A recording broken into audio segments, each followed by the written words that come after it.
la Libye.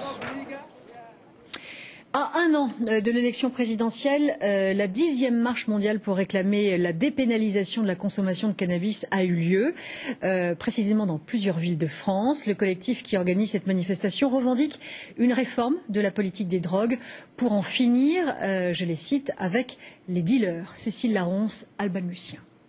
Vive la légalisation du Pouvoir rouler son joint en toute liberté, sans faire de mal à personne, c'est le message qu'ont voulu faire passer 500 fumeurs de cannabis rassemblés aujourd'hui à Paris. Car le cannabis, pour eux, c'est avant tout du plaisir. C'est du cannabis sativa, la variété c'est de la Super Silver Haze et j'aime bien fumer cette bonnière.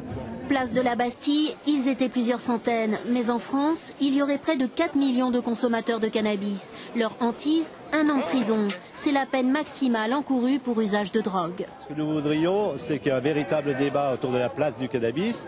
Et nous, parce que le cannabis ne pose pas de problème de santé publique important et parce qu'il est intégré socialement, nous voudrions qu'il soit réglementé.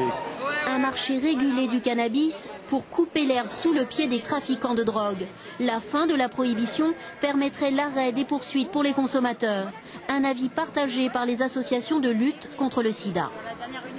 Pour les malades du sida, pour certains d'entre eux, le cannabis a un intérêt thérapeutique majeur. Ça permet de gérer la fatigue, ça permet de gérer le stress, de retrouver de l'appétit, de gérer la douleur. Alors que nos voisins européens, dont l'Espagne et le Portugal, prônent la dépénalisation, la France, elle, campe sur ses positions. Il y a des liens de plus en plus précis entre le cannabis et le déclenchement de certaines maladies psychiatriques du type schizophrénie. Et puis il y a les dégâts sociaux, 2 fois plus de risques de causer un accident mortel quand on fume du cannabis et qu'on prend le volant.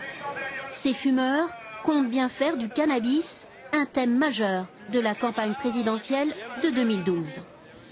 Plus d'1 an après la tempête